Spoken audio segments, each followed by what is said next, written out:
Hola a todos, bienvenidos a este nuevo episodio de Evolved. Hoy tenemos la oportunidad de estar con Mario Pimentel, que es psicólogo y máster en neuropsicología y educación de la Universidad Internacional de La Rioja, en España. Actualmente él preside el proyecto NeuroPsyEdu, un espacio que busca acercar los conocimientos de las neurociencias, psicología y tecnología en el entorno educativo. Y hoy nos habla sobre cómo la neurociencia influye en el desarrollo infantil y la importancia de los conocimientos de la neurociencia en el momento de diseñar actividades y las secuencias didácticas en el salón de clase. Entonces, Mario, muchas gracias por estar aquí con nosotros. Bienvenido. Hola, ¿qué tal? Muchas gracias. Agradecido por la invitación. Un fuerte saludo desde Panamá. Y sí, hoy vamos a hablar un poco sobre esa integración de las neurociencias, la tecnología, cómo podemos integrar esto en nuestras prácticas educativas y así mejorar la optimización de los procesos de aprendizaje de nuestros estudiantes. Super Mario, y no, pues nosotros muy contentos de tenerte y tú sabes que yo soy seguidor número uno tuyo en las redes sociales de todo el material que compartes y la información que nos brindas, entonces estoy súper contento, estoy en modo fan en este momento y no en modo de entrevistado, entonces estoy contento y quisiera que empezáramos porque nos cuentes un poquito, bueno, un poquito más de quién eres y cómo llegas a este mundo de la educación y la neuropsicología. Sí, claro que sí. Primeramente, como mencionó María, inicié como psicólogo y ya posteriormente tuve la oportunidad de ser becado por IFARU. IFARU en Panamá es una institución gubernamental que brinda becas a estudiantes sobresalientes en ciertas áreas del conocimiento. Entonces tuve la oportunidad de ser becado en este máster en neuropsicología educativa, que para mí fue wow, me expandió muchísimo el conocimiento en cuanto a cómo podemos integrar las neurociencias, la neuropsicología a la mejora de las prácticas en educación, cómo estos procesos cognitivos, cuando hablamos de procesos cognitivos, me refiero a procesos perceptivos, procesos de atención, procesos de memoria, de funcionamiento ejecutivo, y cuando hablamos de funcionamiento ejecutivo, tengo que desglosarlo en planificación, seguimiento de instrucciones, toma de decisiones. Cómo estos procesos, al integrarlos, vincularlos en educación, no solamente estimulamos apartados curriculares o propiamente del currículo de los contenidos propios de la asignatura, sino que también podemos estimular apartados cognitivos que son vitales en el aprendizaje. Entonces de ahí nace un poco esa pasión mía de integrar las neurociencias y ya posteriormente nació mi interés de la tecnología. Y ha sido algo que me ha dado muchas herramientas. Miren lo que ha sucedido en la virtualidad, que ha hecho que los docentes pasemos de una mudanza presencial a los entornos virtuales de aprendizaje, y para llevar una mudanza adecuada tenemos que contar con las herramientas tecnológicas e integrarlas para así favorecer el proceso de aprendizaje del estudiantado. Totalmente. Y algo que así como tú, cuando yo empecé a aprender un poco más de neurociencias y todo lo que nos habla de lo que es el desarrollo infantil, ¿no? Y ese desarrollo y cómo influye en el aprendizaje. Y como hablábamos antes detrás de cámaras, eso es algo que necesitamos saber, ¿no? Que muchos profes necesitan saber para entender que simplemente con decirle a un niño escriba, ¿no? O lea o analice, eso no se da así como por arte de magia, sino hay toda una serie de cosas y de pasos anteriores. Entonces quisiera que habláramos un poquito de eso que conocemos como esa pirámide del desarrollo, ¿no? ¿Qué es, qué elementos trae y por qué crees que es importante, tanto para psicólogos como para profes, conocerlo? Fíjate que es primordial lo que has mencionado, la parte del neurodesarrollo aplicado a la educación.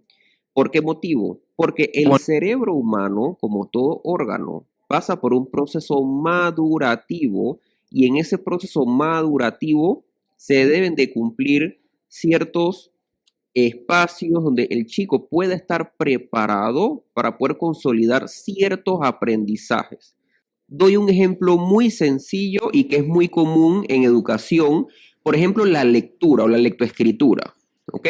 La lectoescritura como tal uno pensará, bueno, consiste en enseñar al niño las letras, las vocales, el abecedario y que él lo repita muchas veces y ya el chico se le está enseñando a leer. Pero detrás de ese proceso debe de existir un proceso madurativo, no solo en apartados cognitivos, sino también en apartados psicomotores. Y si nos vamos más abajo, esa pirámide que has mencionado, la pirámide del desarrollo, autoría de los autores Lázaro y Berruezo en el año 2009, nos plantea que la parte sensorial, la parte del sistema nervioso, la parte del lenguaje, de psicomotricidad es vital. Y mencionaba en este apartado que no solamente es importante apartados cognitivos, que ya lo hemos mencionado como la atención y la memoria, sino que también se necesita apartados psicomotores, que el chico pueda estar ubicado en tiempo y en espacio. Y cuando hablamos de espacio, que pueda identificar correctamente, por ejemplo, los objetos en el espacio, izquierda y derecha, arriba, abajo, delante y detrás. ¿Por qué motivo?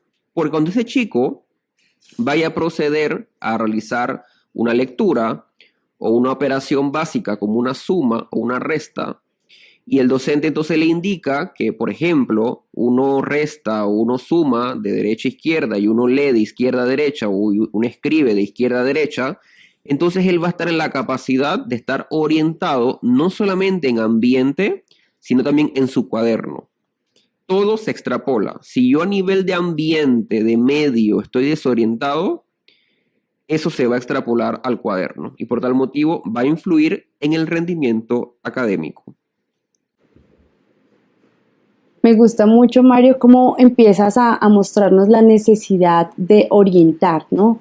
De poder establecer un diseño curricular que ayude a orientar mucho el desempeño y los elementos que el niño va a tener que cubrir en cada una de estas clases. Cuando vemos el cambio que hay de la presencialidad a la que veníamos acostumbrados a la virtualidad, se viene un reto mucho mayor para poder diseñar una educación para las necesidades del estudiante. Y siento que acá con esta nueva propuesta que traemos desde Evolved sobre implementar la experiencia de usuario dentro del ámbito educativo, pues le va a abrir las puertas y las ideas también a los docentes en cómo aprender a diseñar para las necesidades de nuestro usuario, que en este sentido son los estudiantes. Entonces, quisiera preguntarte, ¿cuáles serían esos primeros pasos o esa premisa para que como docente yo empiece a diseñar teniendo en cuenta las necesidades de mis estudiantes y partiendo del hecho de que bajo una herramienta tecnológica los estudiantes van a interactuar con mis actividades de clase? Excelente pregunta. En esa misma línea hay que contemplar el elemento de que debemos individualizar el aprendizaje. Dos cerebros no aprenden nunca de la misma manera y sería prudente empezar a conocer cómo aprenden mis estudiantes, cuáles son sus fortalezas, cuáles son sus debilidades, qué conocimientos previos tienen y cuáles no. Porque partiendo de lo que ya ellos conocen, yo seré capaz de integrar ese nuevo conocimiento que yo pretendo impartir y en esa línea será mucho más eficaz poder conectar con ellos, con el conocimiento que ya tienen. En una segunda línea hay un elemento muy importante que has mencionado, María, y es la parte de la interacción. El ser humano es un ser social, es un ser que aprende y mejora su aprendizaje cuando está en interacción con otras personas y en ese proceso es importante poder fomentar espacios donde el alumnado pueda interactuar. Por ejemplo, la tecnología nos ha permitido, por ejemplo, una videoconferencia por Zoom, uno puede colocar grupos pequeños. No podemos pasarnos la hora entera de la clase, el docente hablando, y no propiciamos un espacio donde haya un debate, donde ellos puedan socializar. Y es algo que nos ha quitado en parte la virtualidad. Los chicos prácticamente tienen poquito tiempo para socializar porque aparentemente todo es clase, pero también tenemos que contemplar dedicar un espacio para una sala pequeña, para que ellos puedan interactuar, puedan entre ellos conocerse, puedan aprenderse los nombres, puedan debatir y eso genera un aprendizaje significativo y duradero. A mí me gusta mucho esta idea de de la individualización, ¿no? Que me gusta, pero no la puedo pronunciar. Y porque yo creo que es algo que se ha dicho desde hace mucho tiempo, ¿no? Que hay que individualizar y que hay que conocer al estudiante. Pero cada vez más me convenzo de que si no conocemos un poquito de esa parte del desarrollo, no lo podemos hacer, ¿no? Y sobre todo cuando estamos hablando de dificultades de aprendizaje, ¿no? Aquí en Colombia hay todo un empuje y toda una ley que es la ley 1421 del ministerio por crear planes individuales, ¿no? Por crear esas acomodaciones. Y como tú le decías, dos estudiantes nunca aprenden igual, ¿no? Entonces, por ejemplo, incluso dos estudiantes que tengan como la misma característica, por ejemplo, dos estudiantes que tengan dislexia, ¿no? Puede que su dificultad sea en dos áreas totalmente diferentes, ¿no? Una puede ser en la percepción visual y otra puede ser en la expresión del lenguaje, por ejemplo. Entonces, yo creo que sí valoro mucho esa parte de la individualización. Y yo quisiera empezar a hablar un poquito de, bueno, ¿cómo crees tú, cómo podemos ayudar a los profes a conocer un poquito más, como a entender qué otros factores son importantes a la hora o qué factores deberían buscar en un niño para poder de verdad programar o crear una clase o una secuencia didáctica pensando en ese niño? Esa es una excelente pregunta. Un elemento vital y dentro del proceso educativo, algo fundamental es el trabajo en equipo, el trabajo mancomunado de diversos especialistas. Y aquí es importante que los docentes puedan articular aquello que han detectado en el aula, lo han detectado y puedan remitir o puedan informar. Algunos colegios manejan lo que son gabinetes psicopedagógicos, entonces puedan informar cuáles son las particularidades o elementos que le llaman la atención de ciertos estudiantes, y en ese proceso se puede entonces agendar o se puede entonces propiciar algún tipo de evaluación externa. Es muy importante por medio de una evaluación con un especialista, puede ser psicólogo, puede ser terapeuta ocupacional, fonoaudiólogo, dependiendo de cuál es el área de afectación del estudiante, poder pasar por una evaluación y entonces poder, mediante las recomendaciones del especialista, que el docente pueda tener una especie de hoja de ruta que le permita entonces integrar las metodologías, los contenidos e inclusive la evaluación. ¿Por qué menciono la evaluación? Voy a poner un ejemplo muy sencillo. Por ejemplo, un estudiante con dificultades, pongamos que es un trastorno motor y tiene dificultades, por ejemplo, en la parte de la motricidad fina. Por tal motivo, le va a costar muchísimo poder escribir. Si hay una evaluación, si hay un diagnóstico y si hay unas recomendaciones, el especialista externo puede sugerir al docente que las evaluaciones sean dadas de forma oral, por dar un ejemplo. De esta forma, el estudiante va a tener acceso a poder verbalizar lo que sabe, el conocimiento que sabe, y la escritura o el hecho de presentar dificultades de escritura no debería ser una limitante, porque paralelamente, por medio de terapias, se le está dando asistencia para que pueda mejorar sus procesos de motricidad fina, pero también a nivel educativo se le sigue dando una respuesta.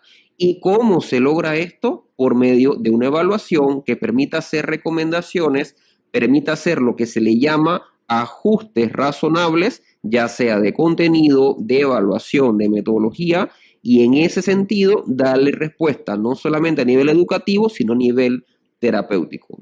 Sí, dentro de lo que estás diciendo, Mario, es bien. Usted como docente debe entender cuál es la situación de su alumnado, ¿no? Y como lo decía anteriormente, dentro de la propuesta de nosotros como Evolved, traemos herramientas del user experience o de la experiencia de usuario, y nosotros hemos utilizado para poder conocer a nuestros estudiantes una herramienta que se llama la protopersona.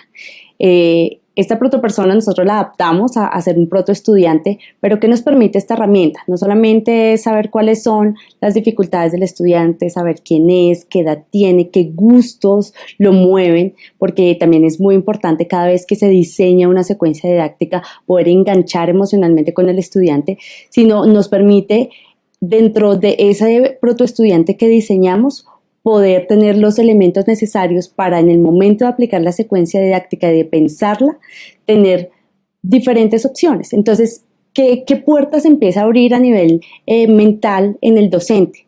Usualmente, si eres profesor, no sé, un ejemplo de química, entonces a mí me tienes que escribir una fórmula. Pero siento que en esta nueva oportunidad que nos ha dado la pandemia, empezamos a ver, listo, tenemos una diversidad de estudiantes, aceptamos que hay unos chicos que les queda mucho más fácil expresarse verbalmente, otros de forma escrita, otros de forma visual, pero entonces empieza el docente a retarse, ¿no? Porque hay una fricción gigante en decir, pero quiero que todos me entreguen el trabajo escrito, no quiero que absolutamente nadie tenga otra opción. Pero vienen las dificultades de aprendizaje de algunos estudiantes que nos fuerzan y ya a los docentes que no quieren dar, digamos, el paso adelante, los fuerza a cambiar y a decir, tenemos que hacer un diseño universal donde todos quepamos, donde el estudiante que tenga las capacidades para poder ilustrar una idea lo haga.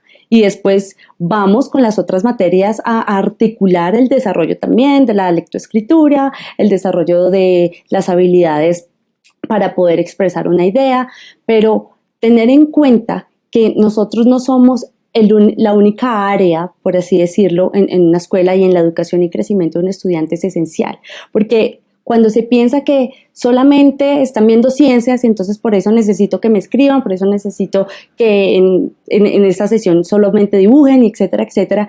Estoy forjando personas, estoy forjando estudiantes que a futuro van a pensar que son incapaces de. Entonces, no puedo dibujar bien una célula, pero resulta que la puedo describir bien verbalmente. Y puede que ya haciendo una historieta en español, puedan sentirse capaces de dibujar algo distinto. Entonces, esta invitación que hago, teniendo en cuenta lo que tú nos explicabas, Mario, es, listo, hay niños con capacidades diversas, hay chicos que son neurodiversos, pero también nosotros como docentes no solamente tenemos que pensar en esos chicos, sino mostrarles que el mundo les da diferentes posibilidades de expresión, y esas diferentes posibilidades de expresión se van a traducir en que ellos van a tener las capacidades de demostrar que sí están comprendiendo, que sí están aprendiendo, que sí están avanzando. Y ese sentimiento de saber que puedo los va a empoderar y no va a generar, digamos, esa bola de nieve a la que veníamos acostumbrados de soy el profesor que te hace sentir mal porque es que no pudiste sumar o porque no pudiste hacer una reacción química y seguir creciendo en una generación de incapaces, sino es una visión completamente contraria, ¿no? Es una visión que invita al diseño universal e invita a que todos los niños se sientan capaces en los diferentes ámbitos que cubren su vida.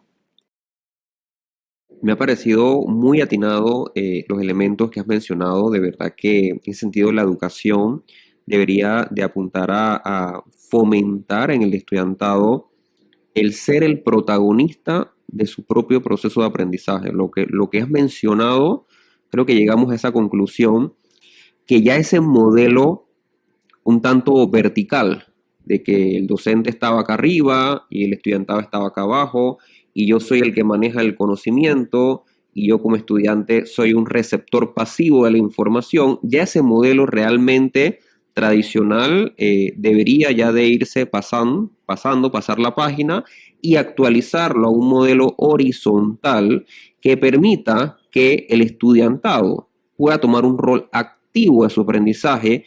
Y me quedo con una frase que mencionaste, en ese sentido, que se le puedan dar las herramientas para que por él mismo pueda entonces sacarle provecho a la multitud de oportunidades que nos ofrece la web. De ahí que ya se habla de educación 4.0, ya se habla ya de nuevos modelos en donde ya hay un mundo de oportunidades, en donde el alumnado, mediante diversas herramientas tecnológicas, puede optimizar su aprendizaje. Claro, totalmente.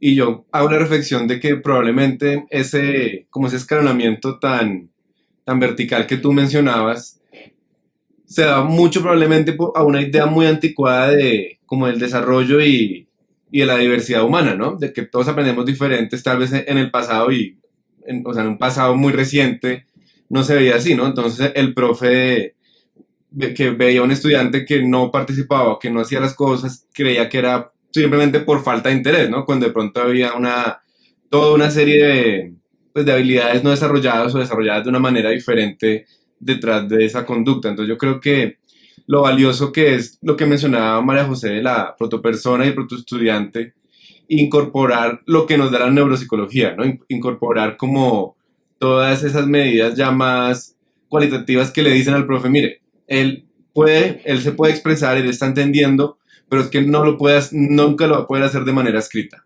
¿no? O sí, totalmente, pero necesita o puede ser al contrario, ¿no? Puede decir, no, es que de pronto de manera escrita se le va a hacer más fácil que expresión oral, ¿no? Entonces, como que los profes entendamos y que veamos, ¿no? Que estemos respaldados por esos expertos que nos dicen, esto es lo que nos demuestra los números y el proceso que hicimos estudiantes, se me hace como una unión muy valiosa como del protoestudiante más tradicional que estamos acostumbrados, que sí, el niño tiene 10 años y le gusta esto y lo otro, y ya un protoestudiante como más siglo XXI, por decirlo así, que ya incluye esas cosas que vamos aprendiendo en la neuropsicología, así que me encanta con esas dos cosas. Perfecto, y quisiera agregar ahí un punto, Felipe, de lo que mencionas, y es el protoestudiante es una herramienta que nos permite visualizar esas personitas que vamos a tener en el salón. Si yo ya dejo de visualizar a ese protoestudiante partiendo de esa herramienta como un niño de 10 años que va a jugar fútbol, que tiene estas y estas facilidades y punto, sino un niño que puede que en algunos momentos se exprese verbalmente, en otros momentos de forma escrita, en otros momentos dibujando, vamos a poder tener un mejor diseño curricular. Y de ahí también traigo a colación ese uso de diferentes plataformas tecnológicas que existen, que si bien van a facilitar dependiendo de la asignatura y dependiendo de la intencionalidad pedagógica diferentes procesos, quisiera preguntarte a ti, Mario, cuando se diseña como docente una sesión donde va a haber una secuencia didáctica establecida, ¿cuáles serían esos parámetros para poder nosotros implementar esa gran diversidad de herramientas tecnológicas que hay disponibles en la web? Claro que sí, es una excelente pregunta. En ese sentido, diría que hay dos elementos vitales antes de iniciar o implementar en el aula una herramienta tecnológica. La primera es, obviamente, saber utilizar la herramienta tecnológica. No, creo que no hay espacio para improvisar. Imaginémonos que estamos implementando una herramienta y entonces no la sabemos utilizar. Nos quedamos tiempo en la clase, como quien dice, intentando solucionar alguna falla tecnológica porque no la sabemos utilizar y se pierden momentos o minutos vitales en el desarrollo de la clase y los estudiantes se terminan aburriendo por una causa natural, ¿no? Pero una vez yo entienda cómo funciona la herramienta, debo de saber articularla de cuál va a ser el propósito que quiero lograr con esa herramienta y en qué momentos puntuales me puede servir la herramienta y en cuáles momentos mejor me la guardo y uso otra herramienta que sí me puede funcionar. Doy un ejemplo muy sencillo. Por ejemplo, la herramienta Mentimeter es una herramienta muy reflexiva. ¿Okay? Una herramienta que uno puede, por medio de ciertas gráficas, preguntarle a los estudiantes para estimular ciertas habilidades socioemocionales. Uno le puede preguntar cómo se sienten hoy, cómo amanecieron hoy, contentos, tristes, con miedo, con sorpresa, uno va preguntando, ¿no? El estudiante tiene oportunidad de reflexionar sobre su emoción, lo que está sintiendo en ese momento. Uno puede dar la clase y al final de la clase uno puede fomentar con una palabra, define qué aprendiste hoy. Uno está estimulando procesos reflexivos, procesos metacognitivos, donde el estudiante pueda tomar conciencia sobre aquello que ha aprendido y darle un significado personal. Pero hay otras ocasiones que el docente lo que busca más bien es un aprendizaje activo, de estimular, por ejemplo, el reto, la motivación, la intriga, la curiosidad. Y estos elementos van muy articulados con lo que es la gamificación. Y dentro de la gamificación hay diversas herramientas, como por ejemplo está una que se llama Flippity, que nos permite crear ruletas interactivas, crucigramas, sopa de letras, en fin, es muy completa. Flashcards, el estudiante puede, por ejemplo, en la parte de delante ver la definición y en la parte de atrás aparece la palabra. Entonces es una manera de ir gamificando didácticamente ciertos elementos de los contenidos.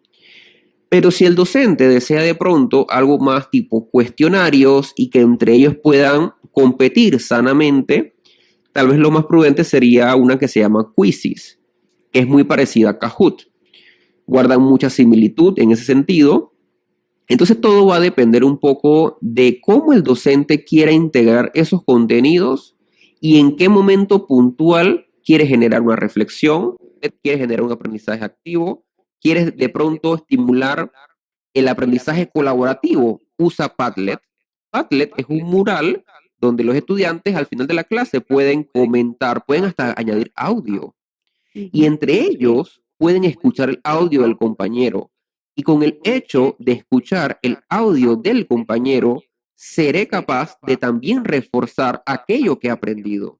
Porque aquello que he aprendido es muy individual de parte mía, pero también lo complemento con lo que el otro aprendió. Y se va enriqueciendo el proceso de aprendizaje de forma colaborativa por medio de una herramienta tecnológica. Entonces son algunas de las bondades que puedo muy sutilmente mencionar en relación a la parte tecnológica y con el objetivo que pueda tener el docente dentro de sus planificaciones.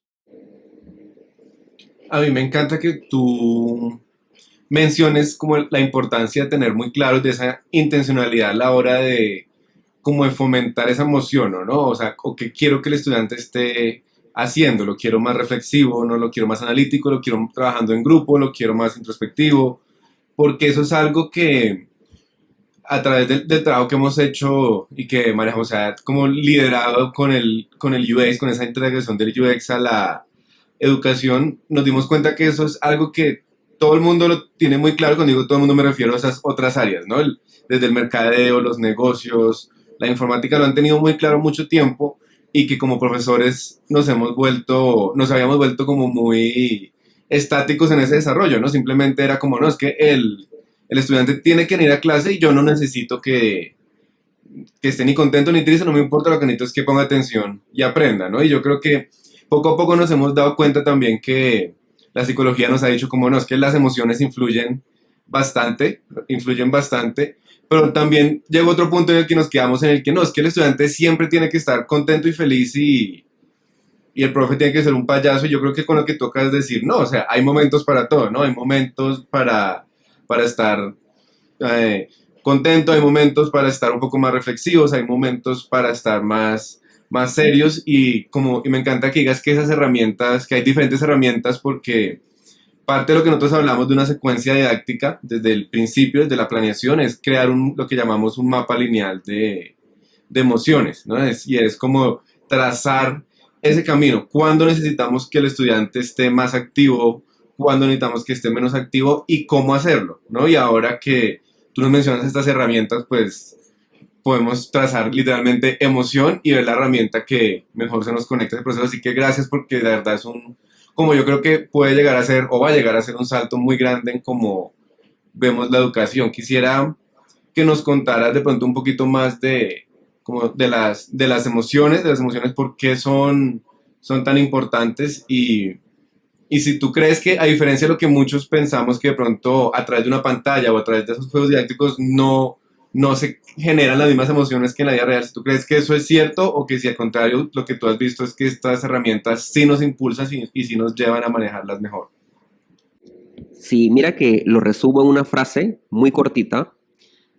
Sin emoción no hay cognición. Y sin cognición muy difícilmente puede haber aprendizaje. La emoción es vital, es elemental, es un elemento que no podemos pasar por alto, es un elemento que debe de existir en toda secuencia didáctica. El docente debe de estar muy claro que no solamente se trata de cubrir un contenido, o de utilizar una herramienta tecnológica para que me apoye, sino que detrás de ese contenido que estoy cubriendo, debo de contemplar un apartado o varios apartados que mancomunadamente me van a permitir optimizar esa emoción que pueda estar sintiendo el alumnado en el proceso. Y muy de la mano con eso, vino a mi mente también la importancia de ir viendo la educación y más que todo la evaluación. Y creo que los entornos virtuales de aprendizaje nos lleva a eso, de ver la evaluación como un proceso y no únicamente como un producto solamente. Ya ese modelo de que yo hago algo, hago una asignación y entonces la entrego como único producto y voy a evaluar el producto, ya hay que irlo pasando la página. Y las herramientas tecnológicas, por ejemplo, los servicios de nube, nos permite ver en tiempo real cuál es el avance del alumnado. Y en ese proceso de avance, que el docente pueda propiciar espacios de reflexión sobre lo que está aprendiendo, pero también oportunidades de mejora, de retroalimentación, de poder buscar formas de mejorar eso que ya has hecho. Trabajamos muchas habilidades blandas en ese proceso. Imaginémonos que es un proceso colaborativo. Los estudiantes se van conociendo entre ellos, van desarrollando asertividad, van desarrollando tolerancia, que también son en cierta manera habilidades importantes, blandas, emocionales de suma importancia. ¿Y cómo se promueve esto? Por medio de espacios colaborativos, por ejemplo, en espacios de nube, en servicios de nube que permiten al docente poder dar un seguimiento continuo sobre esa evaluación que se encuentra realizando. Yo quisiera ahí hacer un apunte, Mario, porque ya hay varias herramientas, ¿no?, que esta pandemia optó por mostrarnos. Pues tenemos Google Classroom, otros utilizan Microsoft Teams. En mi caso es el que se utiliza. Y cuando tú nos invitas a reflexionar sobre el proceso de la evaluación, como lo dice su nombre, es un proceso evaluativo. Es decir, no voy a mirar en X día qué tanto sabes y qué tanto no, sino en realidad tu proceso. El diseño de estas herramientas tecnológicas viene pensado así. Sin embargo, el uso que hace el docente es distinto. Te pongo un ejemplo con la parte de asignaciones en Teams. En el diseño del software como tal, le permite al estudiante enviar su trabajo y pues a partir de una rúbrica, de una disposición de un espacio para poder colocar comentarios desde la parte docente, el estudiante podría tener un feedback y después mejorar. Sin embargo, desde la visión mucho más conservadora de la educación voy a utilizar esta herramienta que me está brindando, en este caso Microsoft Teams, para evaluarle su trabajo. Usted sabe o no sabe, punto. Y siento que con el comentario que tú haces de la necesidad de que sea un proceso, de que también el estudiante pueda tener un feedback, no podemos empezar a caer en esa misma tendencia anticuada, ¿no? Es decir, listo, entonces ahora soy un profe muy tecnológico porque estoy utilizando Canva para diseños, estoy utilizando Padlet para que los chicos interactúen, etcétera, etcétera, pero es que al final te voy a evaluar como si estuviéramos en el siglo XV, ¿sí me entiendes? Entonces es también una invitación y un comentario a reflexionar sobre cómo hago yo uso de esa herramienta, porque si bien los avances tecnológicos van teniendo en cuenta también los avances que hay a nivel científico y a nivel de neurociencias en cuanto a cómo aprenden los estudiantes, porque estoy segura de que muchos docentes, por más recorrido pedagógico, no son docentes actualizados, y al no actualizar esa pedagogía, al no actualizarse en el conocimiento de neurociencia, también viene esa puesta en práctica de forma errónea para el momento mundial que tenemos ahora. Entonces, Mario, a mí sí me gustaría que tú nos brindaras algunas herramientas o consejos para no caer en esta tendencia que te estoy diciendo. ¿Cómo le puedo decir yo a una persona que tiene en su mente una educación tradicional, una educación no actualizada, que tiene una herramienta tecnológica y la debería utilizar para propender el desarrollo continuo de un estudiante? Sí, fíjate que mencionas una palabra vital y la quisiera subrayar en negrita: actualización. Esa palabra debe formar parte de la cultura de toda persona que se dedica a educación. Aquel que toma el valor o la valentía de enseñar a otros no puede nunca dejar de aprender.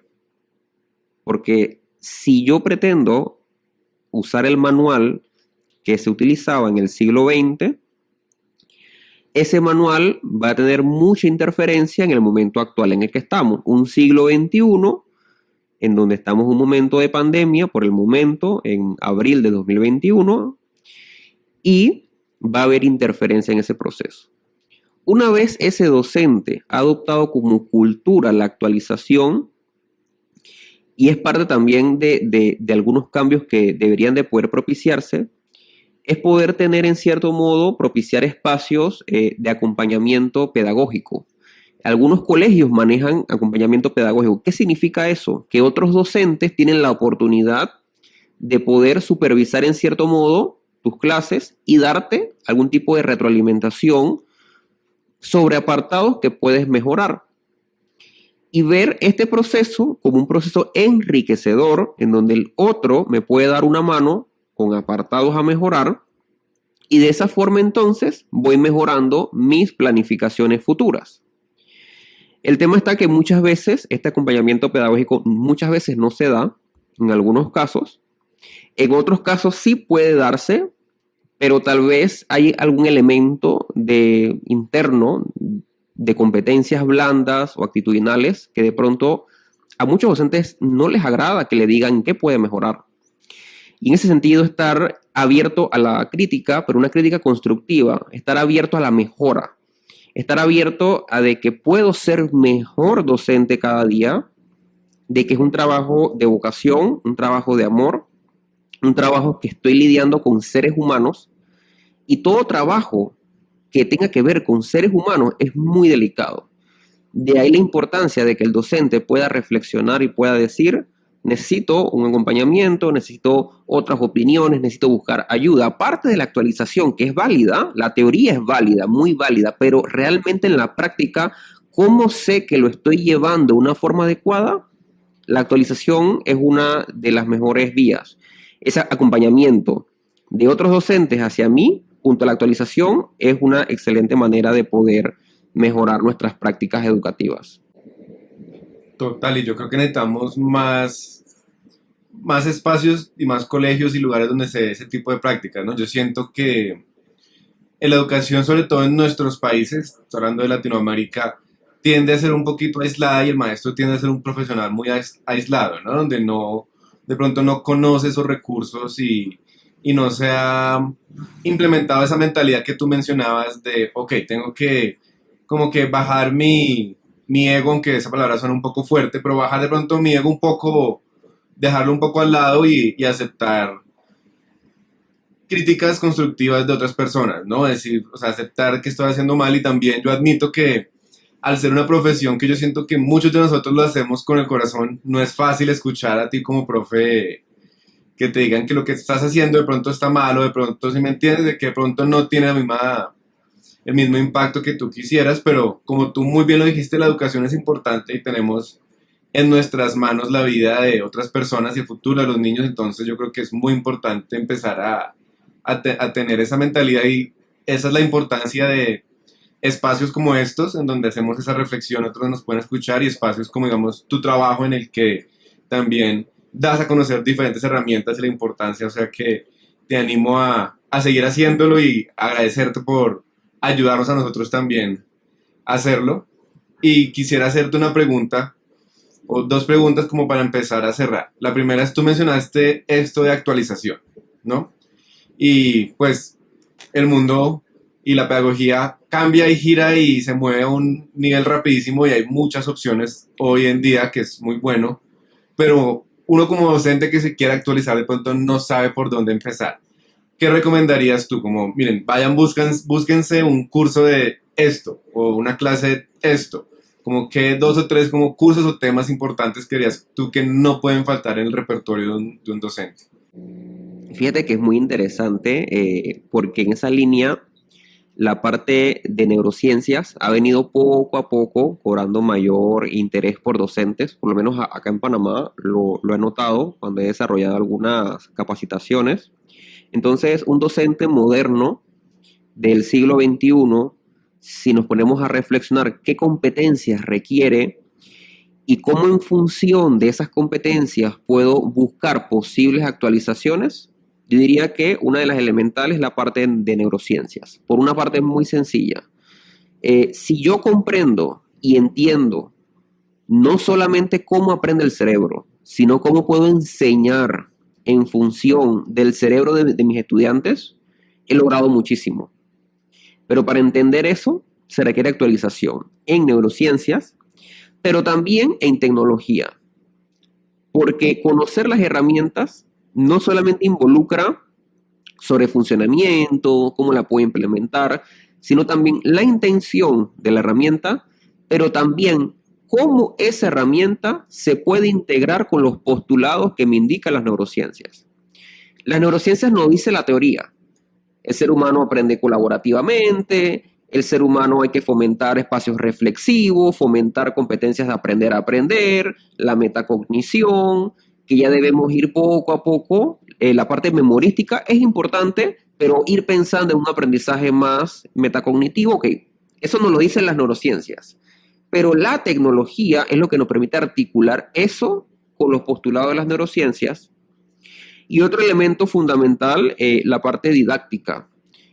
Ese orden que debe de llevar la secuencia didáctica y estas herramientas que se han mencionado por otra persona, todos estos elementos de conocer a mis estudiantes, qué les gusta, qué no les gusta, cómo aprenden mejor, qué metodología se adapta a ellos y sus necesidades. Y voy a hacer como un paréntesis aquí y subrayar y en negrita, necesidades. Entender que el estudiante tiene su particular necesidad de aprendizaje y sobre eso sacarle provecho.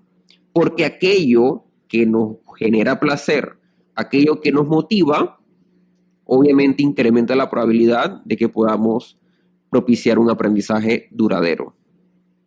Así que esa sería un poco la reflexión en esa línea sobre las oportunidades de actualización.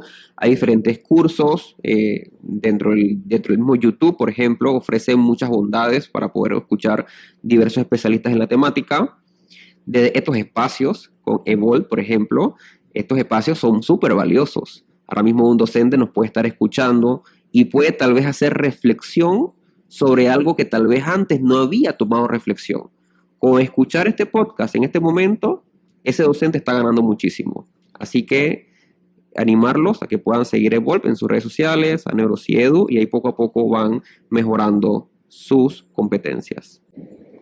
Me encanta. Y se me hacen claves esas áreas que mencionas, ¿no? Yo creo que las tres son, por decirlo así, como tres patas de una silla que no pueden faltar, ¿no? O sea, yo creo que si una de ellas está cortica o falta, pues nuestra pedagogía va a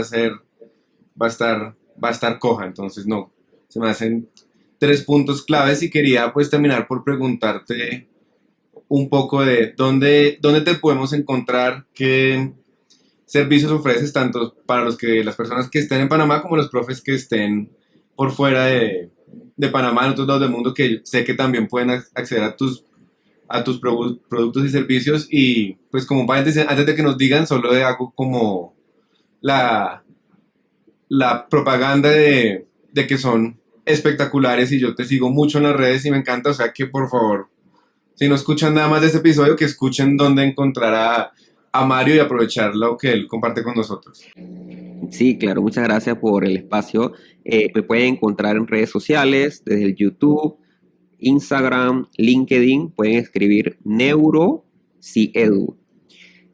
Al momento de escribirlo en el buscador, escriben Neuro, escriben PSY y Edu de educación y van a poder entonces seguirme en el YouTube, el Instagram, el Facebook, el LinkedIn y pues van a poder conocer un poco del trabajo que desempeño. Parte de mi interés en esa línea es poder que los docentes puedan mejorar sus prácticas educativas según los postulados o lo basado en la evidencia que nos plantea las neurociencias y articulando esto con la tecnología.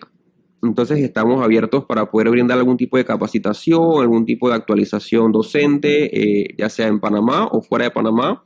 Es lo bonito de estos espacios virtuales que nos permite llegar a Colombia muy rápidamente. Ya no hay que tomar un vuelo, ya simplemente nos conectamos en un Zoom y viajamos a Colombia virtualmente. Y es lo bonito de estos espacios. Ahí Felipe les está mostrando la página de Neurociedu, donde podrán pues ampliar la información relacionada con las neurociencias, psicología, educación y tecnología. No, Mario, muchísimas gracias y pues espero que esta sea la primera de muchas conversaciones y mucho trabajo en conjunto, así que muchas gracias por tomarte el tiempo de hablar con nosotros hoy y pues te invito a que sigas con ese excelente trabajo que estás haciendo. Muchas gracias, Felipe. Muchas gracias, María, por la invitación.